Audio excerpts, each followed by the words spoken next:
Hey guys, I've been getting some messages from people asking if they should start a YouTube channel, and they're wanting some tips and some pointers. And my answer is always yes, please start a YouTube channel, because we all work on different things, we all have different ways of doing stuff, and the more answers we can get, the better it'll be for the trade. So yes, start a YouTube channel. And you know, some people will get worried about trolls and haters and nasty comments. Guys, don't let these douchebags dictate what you want to do in life, okay? They're gonna come. It's just part of being a YouTuber. And just know that the hater and the troll is not a happy person on the other side leaving you a nasty comment.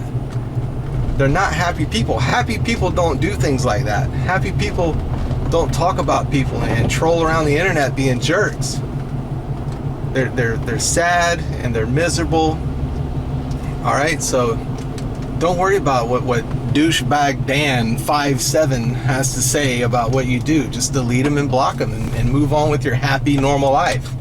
All right, happy people don't have time to be doing things like that. They're just angry people. I like what Aristotle said. He has a quote where he says, the only way to avoid criticism is to say nothing, do nothing, and be nothing. All right, that's what these haters are, just armchair quarterbacks doing nothing. You know, they're not living their dreams, they're not doing what they want to do, their passions. They're just doing nothing, you know, watching the years slip by into decades. So, and a hater doesn't really hate you, okay? A hater hates themselves because you are a reflection of what he wishes he could be. All right, you've got a cool YouTube channel and all this stuff. He don't have the balls or the guts to start a YouTube channel. So what's the other thing he can do? Try to tear yours down. So don't worry about what these haters and trolls say, because they're gonna come. It's just part of being a YouTuber. All right, and my second tip would be to show your work.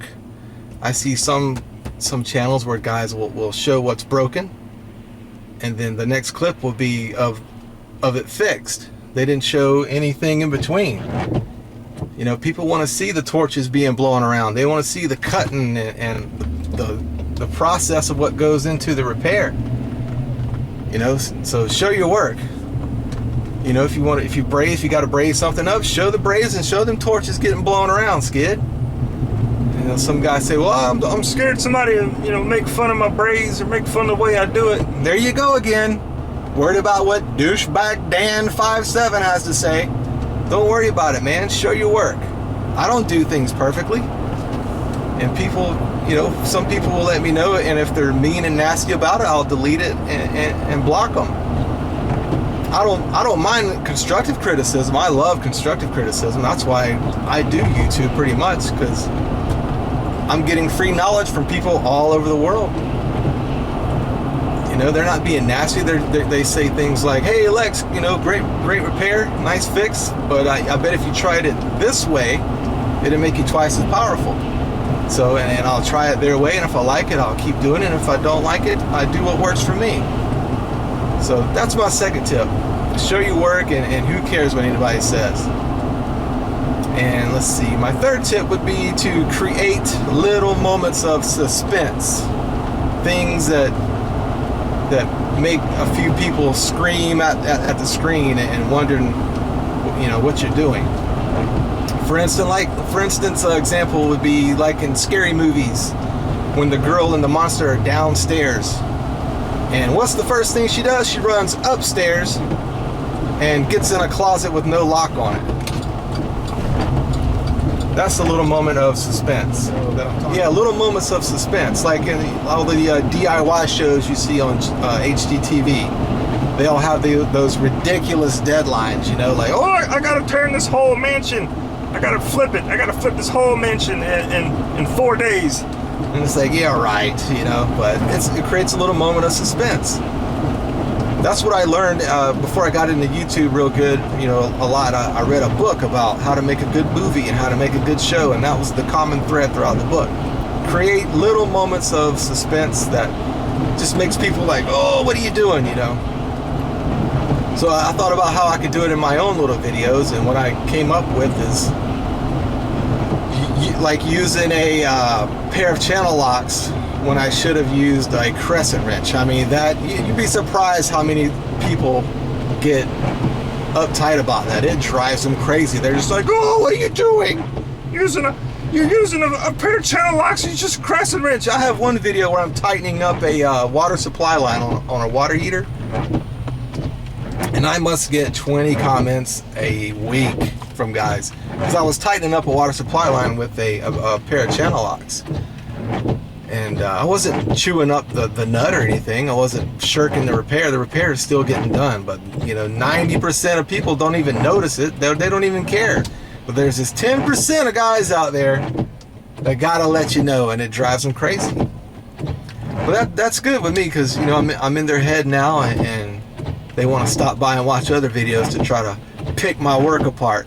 So that's good. Now they're viewing more videos to see if I use a wrench the wrong way. You can even take a pair of channel locks and use them this way instead of this way on certain things, and people will call you out. 90% of people don't even know or don't even care. All they care about is watching the repair and how to get the repair done. There's this 10% out there that it just drives them crazy, just like the girl running upstairs in the Scary Movie instead of running out the front door. So that's my third tip. Create little moments of suspense to get people yelling at the screen. And let's see, my fourth tip would be, this is a big one, last but not least, this is a big one. Answer your freaking comments. Your viewers are taking time out of their lives to leave you a comment. Answer them and make it personal.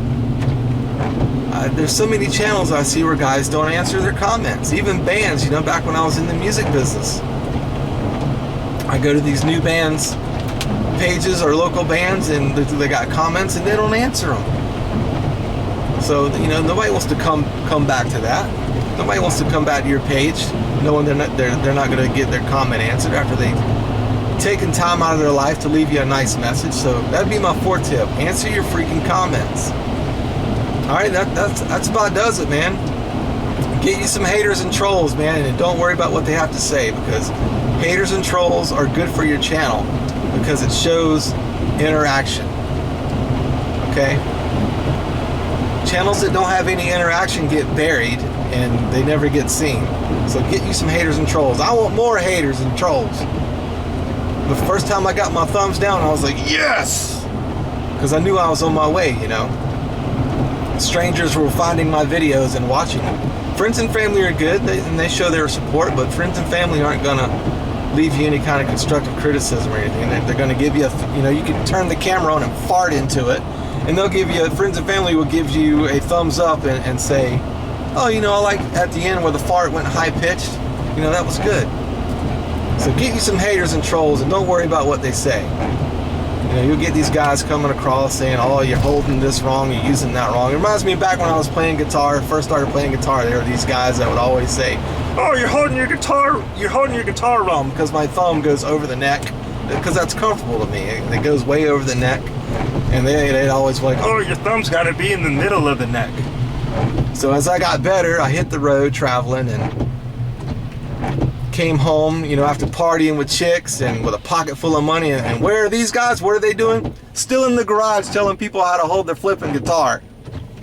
So don't worry about them. Don't worry about these know-it-alls and stuff like that, all right? So those are my tips. I hope this helps. Please, guys, the more YouTube channels showing answers and the correct ways of doing things on different equipment, because we all work on different stuff, the more answers, the better. All right, and again, if you want to support my channel, you can shop on the Amazon links below. It's just like regular Amazon shopping. They're not going to charge you extra or anything like that. And they have tools galore. They got any tools you need, anything you need. Every time I watch a Steve Live video and I see him using a cool tool that I don't have, I hop right on Amazon and order that baby. And it's at my house 2 days later.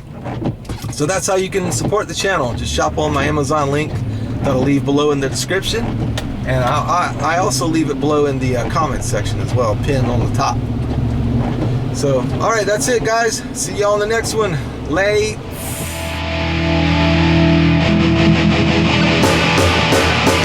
It's just the way it's creeks